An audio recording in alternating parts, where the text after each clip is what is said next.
Hi, Trade Guys listeners. I'm Naveen Girishankar, president of the CSIS Economic Security and Technology Department and the host of CSIS's newest podcast, Betting on America, where we explore the global technology race and what it'll take for the United States to come out on top. Join me as I sit down with leaders from business and government to understand the risks and the rewards of investing in the technologies and industries of the future in a community near you. Subscribe on YouTube or wherever you get your podcasts to learn how and why we are betting on America. I'm Scott. I'm Bill. And we're the Trade Guys. You're listening to The Trade Guys, a podcast produced by CSIS where we talk about trade in terms that everyone can understand. I'm H. Andrew Schwartz, and I'm here with Scott Miller and Bill Reinsch, the CSIS Trade Guys. This is Trade Guy Scott. Thanks for listening to The Trade Guys. Today, Bill and I discuss the new Section 232 national security tariffs on automobiles and auto parts, and we talk about U.S. trade with India. All this and more on The Trade Guys.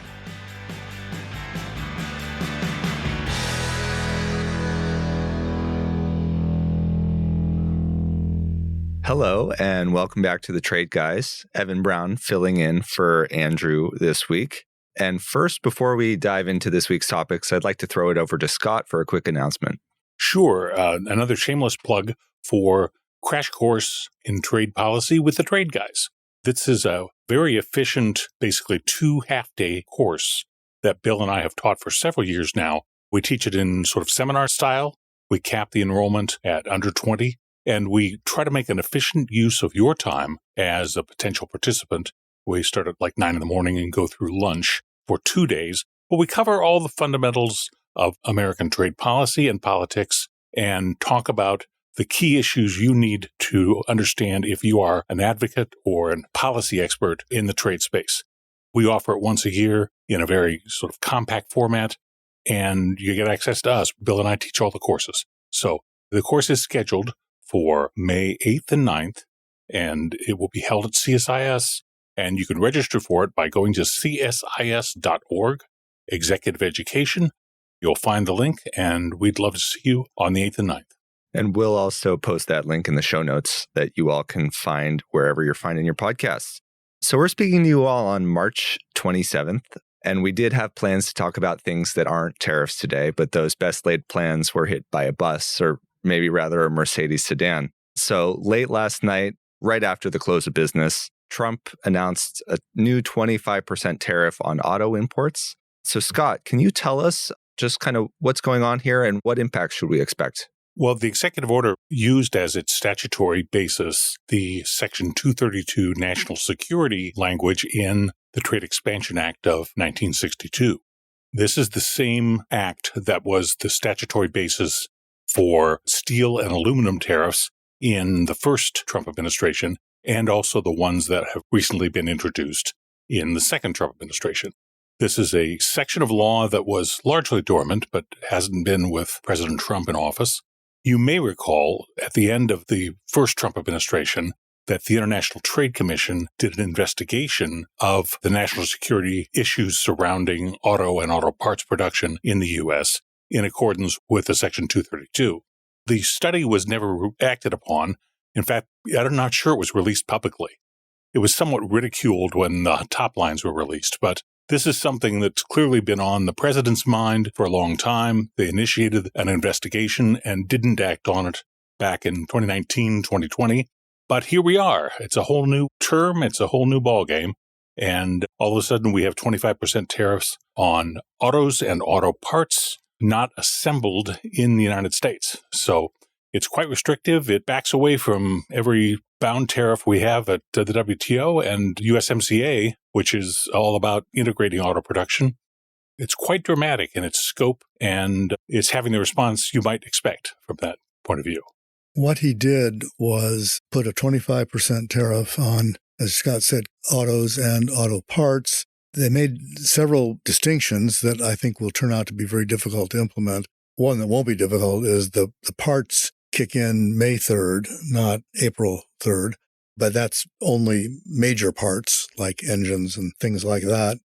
Other parts will be kicked in later when the Secretary of Commerce develops a way to deal with them. The most complex element is they noted the obvious, which is that a lot of autos, in fact, most of the imports come in via the USMCA agreement as Mexican or Canadian autos, or they come in as Mexican or Canadian parts, which are then assembled in the United States. And what the presidential proclamation says is that if manufacturers can come in and certify that their car coming from Mexico contains X percent of American content, which would mean parts and components from America, then the 25% tariff will only be assessed on the non-American part of the content. And then there's a whole paragraph devoted to the obvious question of circumvention and people, let's say, tactfully exaggerating the amount of U.S. content in order to reduce the tariff liability, and says that they'll get even with you if you do that. But I think it's going to impose a significant compliance burden on companies and enforcement burden on Customs and Border Protection. First of all, the companies have to figure out exact percentages of content. I mean, they do that anyway to deal with the rules of origin, so that may not be that difficult for them. We'll see. But it means that CBP is going to have to review those numbers and make a judgment as to whether or not they're accurate. So if they're not accurate, they can take action, which would be to basically impose the full tariff on the whole car. They also said in the proclamation, interestingly, that this is proof that they have some understanding of how this sector works, that they were aware of the problem that we've talked about a number of times on the podcast, which is of sub-assemblies going back and forth across borders multiple times. So it originates in one country, it moves to another one, has some pieces attached, and then it goes back across the border. The example I use when I teach this stuff is a rear axle assembly that I think probably went back and forth 5 times between 9 different U.S. plants and 4 different plants in Ontario. And there's been a lot of concern in the industry, of course, that in that situation, the tariffs are going to add up pretty quickly if you have to pay 25% every time it crosses the border. What the proclamation says is that they intend to address that problem. How kind of them. That's just... They don't provide any clue as to how they intend to address it, but I guess it's sort of reassuring that they're going to at least try to figure out a way to address it. One would have hoped they would have done that first rather than later, but, here we are. I think that, editorial here, this is going to be enormously disruptive. This is one of the most complex and integrated supply chains that we've got. And, the companies have spent a lot of time and a lot of money over the years developing supply chains that simultaneously meet their needs in terms of price, quality, and delivery, and meet, for the most part, the USMCA rules of origin, which are very strict as far as content is concerned. And those are not just the U.S. companies that are caught up in that, but a lot of the foreign companies have facilities in Mexico and or buy parts and components from Mexico or Canada for final assembly in the United States. And what occurred to me today is what the companies have done is each one has constructed its own giant Jenga tower, of adding little pieces. And here what Trump has come in is he's gone down to sort of the bottom and pulled out a couple pieces of the bottom. And what's going to happen is what always happens with Jenga towers when you do that, which the whole thing collapses. And companies are being asked now to revise their supply chains, adjust their supply chains to maximize American content. And ideally, I think from Trump's point of view, to eliminate foreign content. That's going to have, I think, 2 results. In the short run, people will scramble around to try to adjust their supply chains to minimize their tariff liability. That will be difficult and complicated and will inevitably be more expensive and less efficient than what we've got now. I'm assuming that these companies have competent supply chain managers. And if you've got a competent supply chain manager, they've already figured out what is for them best price, highest quality, and best delivery. And so now what the government is doing is stepping in with a non-economic variable, national origin, and saying, add that to the equation. And what that leads to, first of all, it's going to force them to change. Changing costs money. It doesn't matter whether you're changing to something that's better or worse. Simply changing costs money, so the price of the car is going to go up. Second, because it is a non-economic variable that you are now accommodating, it is virtually certain that your new supply chain will be less efficient, less lowest price, and quite possibly less high quality than the one you had before. And so the result, I think, is going to be cars that are more expensive, may very well be inferior in quality, And I think you're going to see companies canceling certain models simply because it's too complicated to try to adjust this. The Trump response consistently has been, well, if you move here, you don't have any of those problems because there are no tariffs and it's all from here. And of course, he's wrong about that in a couple of ways. One, even if you move here, you're still going to end up with foreign parts, and that's going to potentially create an issue. Probably not if you actually are building the car here domestically, at least not right now. We'll see. The longer term problem, of course, is that moving here isn't something you do in 2 weeks. It takes a long time to decide whether or not you want to do that. And even if you decide that you want to do that, it takes sometimes years to either build a new facility or even to retool an old one. I was reading that Stellantis announced that they were going to retool and reopen one of their facilities in Illinois, and it'll be ready in, I think, 2027. So that building exists, that plant exists. It's still going to take it 2 years to get online. So in the meantime, everybody's paying tariffs. And probably shortly there will be more definitive assessments of the cost of this because the previous assessments had ranged all over the place between $3,000 and $12,000 per car. I suspect the economic analysts will settle on a single number, and we'll have that fairly soon. But it's very hard for me to believe that most of this is not going to get passed on to the car buyer. For me, this is a complete misapprehension of the industry. The industry are global companies in that there is not a single auto manufacturer nameplate that does not operate in more than one country. So they are all enterprises that sell to a broad market. Second, this is my bias, but at the moment, the government stands between the buyer and seller in every automotive transaction. And it's not been good for the industry, and it's not good for the buyer. Now beyond fuel economy and safety and the multiple regulatory hurdles that have to be jumped through in order to allow the government that's standing between these two parties to enter into exchange is even a larger hurdle and more difficult. It can't do anything this time but reduce the selection that the consumer has before them. Fewer models will be offered. Fewer price points will be offered as a matter of reality. It hurts service and keeping used cars on the road afterwards because auto parts are going to become more expensive. But the whole thing is out of this idea that there are national car companies. There aren't. There haven't been for decades. And if you look, I think we talked last week about the Auto Pact, which preceded NAFTA, which preceded USMCA. Since 1965, the U.S. and Canada have made automobiles that ignored the U.S.-Canada border. And that's best price, best availability. They optimized their supply networks up and down Interstate 75. And now we somehow want to change that, and we think we're going to gain some kind of edge in national security. Those are the first order effects, which I think are bad for consumers, definitely bad for dealers, bad for companies. I mean, look, these companies just get less and less profitable and less beneficial to shareholders and employees the more burdens are laid on them. But think about then retaliation from everybody who has a tariff placed on them. That's what happens in the world of trade. When you levy a tariff, whether it's outside the rules or not, there's a response from the trading partner who's injured. This just has no upside that I can see. Maybe somebody will, explain to me why I should like this. I guess my current used cars are going to be worth a little more, but I've got to get parts for them. That's going to be hard. And at some point, I'll have to buy something else, which I don't want to do. And I will have fewer choices at higher prices. So it's silly. It looks like there will be some differential impact if you look at which brands are largely assembled in the U.S. Of the major ones, I'm looking at U.S. companies here. Ford is the leader with 78% U.S. assembly. How about Tesla? Tesla is higher. I was going to go with the big three, but Tesla and Rivian are both higher. But Ford is at 78%. GM is at 52%, and Stellantis is at 57%. And it varies different amounts from there. A lot of the Japanese companies in particular are, hover above or below 50%. And some of the European companies, Volvo, for example, is at the bottom of this list anyway with 13%.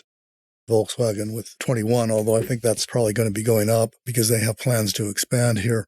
So the impact on individual companies will be variable, which may be reflected in their prices. We'll see. One would like to think that these are market-based decisions, rather than government-based decisions, but in fact, the government is weighing in here with a very heavy thumb on company planning, and it sounds like the impact is not going to be the same for everybody. But even the American companies have major elements of parts and components that are foreign. You'll recall that when this all started, Mexican President Sheinbaum gave her daily press conference and talked about this and said Trump needed to keep in mind the three biggest Mexican exporters are Ford, GM, and Stellantis. So that's why this is such an unwise decision. This is a really integrated industry that has spent years developing efficient supply chains across borders to create an integrated industry amongst all three countries. And the European and Asian car makers have responded to that by integrating themselves into that same system. And now all of that is being blown up. Yes, unfortunately. But I do recall vaguely that Article 1, Section 8 of the Constitution does give power to regulate foreign commerce to the Congress. And at some point, I'm wondering why there isn't a two-thirds majority in both houses to amend the 62 Trade Act, and particularly amend that section of law to make it less dangerous. As it's sitting there like unexploded ordnance. Somebody thinks they've got a way to fix the industry they've been dying to fix for years, but have never bothered to learn anything about. And we get this kind of nonsense. Well, there's a lot of history there. Actually, I'm reminded about that and also about a potential vote coming up that listeners should know about. The history there is that there was a movement in the last two Congresses to amend Section 232. And it ended up not getting across the finish line because there were two competing versions, and the parties couldn't agree. That's right, Senator Toomey and Senator Portman. I forget which was which, but one version was retroactive, which means it would have affected the steel tariffs that had gone into effect. And one was prospective only, and they couldn't get over that hump.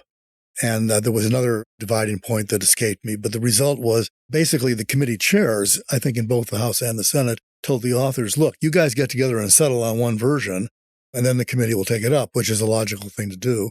And they couldn't get together on one version.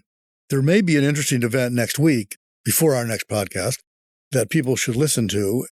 It won't amount to anything, but it'll be a bellwether. Under IEPA, the International Economic Emergency Powers Act, one of the provisions of IEPA allows Congress to vote to terminate the emergency that the president has declared. And you can introduce a resolution in either house of Congress to do that. And it's a privileged resolution, which means that the author, if he wants to get a vote on it, is able to get a vote on it. Now, the House, wanting to avoid a vote on a messy subject, changed the rules for this year only on an unrelated piece of legislation in February that said that that kind of resolution this year will not have privileged status. The effect of that is to mean that the resolution that was introduced, and there was one, can be bottled up in the committee. The Senate, of course, doesn't have those rules. And Senator Kaine introduced the resolution in the Senate to terminate the emergency. And it looks like they may have a vote on that as early as next week. And there's a lot of interesting speculation about how people are going to vote on that. The Democrats, I think, will vote predictably to terminate the emergency. That'll be 47. Are they going to be able to find, for this, they only need 51. Really? Yes. Are they going to be able to find 4 more to terminate the emergency? In a way, for senators, it's kind of a free vote because they know the House isn't going to take it up. So it really doesn't matter. But, if there are Republicans that break ranks with the president on this, that might be a good sign for future decisions. And it might be a signal to the president that people are not going to fall in line blindly when there's a lot of economic damage being done to their states.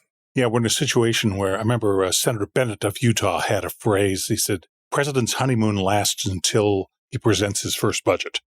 And there was a lot of wisdom in that comment, but the president may have a short honeymoon if he takes a large, important business with many downstream jobs, like the automobile business, and throws a wrench in it like this at high speed. People will notice, and I think the president has a much larger economic plan that may lose support along with everything else. So this is a high-risk move by them. Well, we'll see. Stay tuned for next week. We'll see if the vote actually happens. If it does, you can be pretty sure we'll be commenting on it afterwards. That's for sure. Also on the agenda for next week is Liberation Day, April 2nd, when we have reciprocal tariffs promised.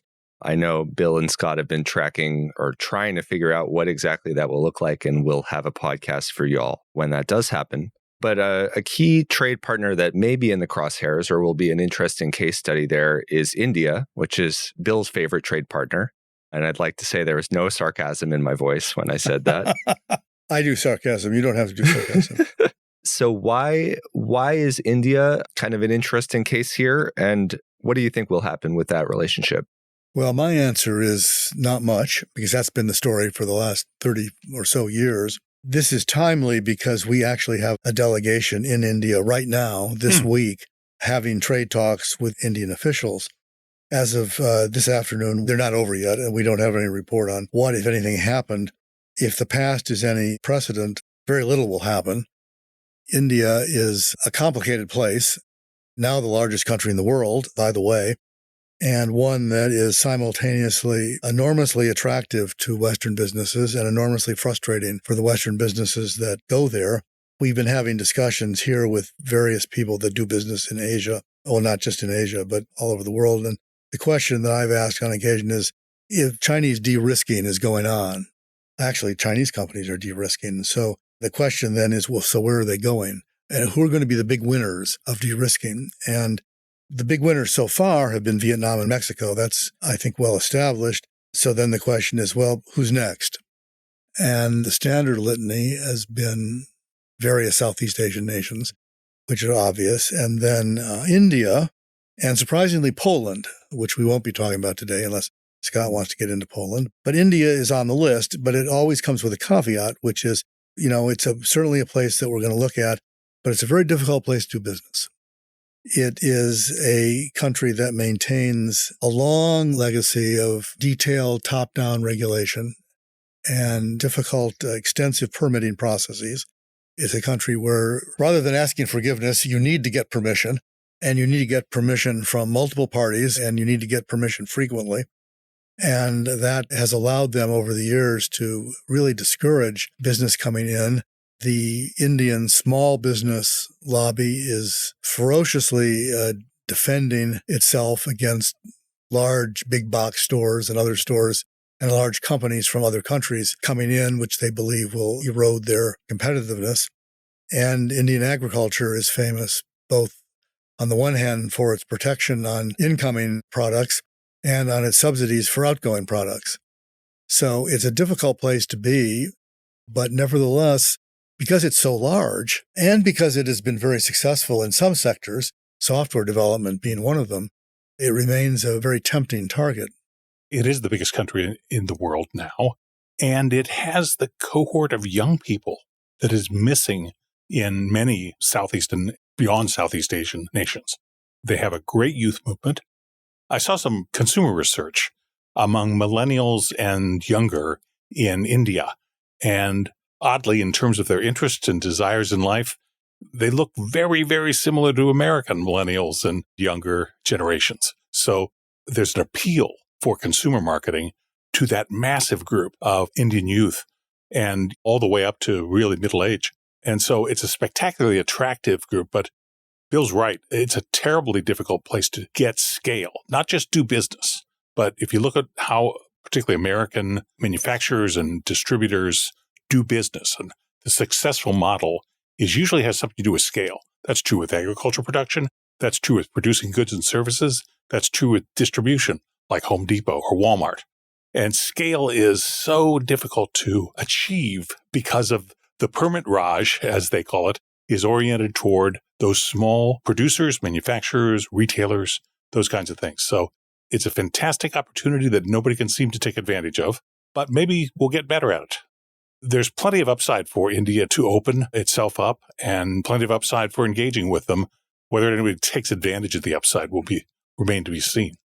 We'll probably have more to say about this on Liberation Day, because to the extent that those tariffs are going to be reciprocal, and they seem to be moving away from that, but that's today's story. It may not be the story on April 2nd, because this seems to change every 5 or 6 hours. To the extent they're moving away from that, I think you're still going to see a focus on high tariff countries. And if you focus on high tariff countries, India is pretty much the worst, aside from a whole bunch of developing economies in Africa that are pursuing infinite industry protection and import substitution strategies. India has historically been a high tariff country, and we'll see. It'll be interesting to see the extent to which the Trump administration chooses to target them. Because at the same time, we're unhappy with their trade policies. We are trying, and the Biden administration did the same thing, we are trying to develop a much closer relationship with them militarily and politically. Not with 100% success, but we're trying to do that. Taking them on tariffs may very well jeopardize the other objectives, so we'll have to see what they end up doing. It may be in their best interest to move to more open markets if they want to pick up the production for the world that China and others are losing. That's been the problem, is when you do import substitution, you don't have access to the technology and the supplies that make for a globally competitive finished product, whether it's a light manufacturing like bicycles or clothing or the kinds of things that are in global trade. And they're in global trade because the know-how travels and the equipment and materials to make it also travel. If you want a bicycle that's based on 1960s British technology, India is your market. If you want a modern bicycle, they really aren't made there. And import substitution is probably the difference. Are there high-tech bicycles? Have I missed something here? here? My goodness, yes. Heaven can tell you. E-bikes, Bill. Even, not just e-bikes are where the volume is, but yes, using exotic materials. And it's an amazing diversity of production in bicycles. And they've advanced a lot, but they haven't in India. Well, thank you guys. Very interesting as always. We will be back next week and with an update on how Liberation Day has gone. I'm sure we'll have a couple answers and about a dozen more questions. So tune back in. Thank you so much. Thank you.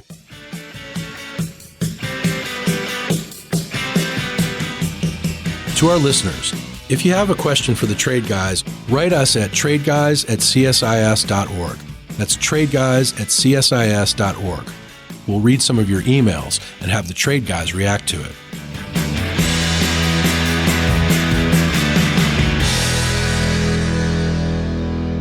You've been listening to The Trade Guys, a CSIS podcast.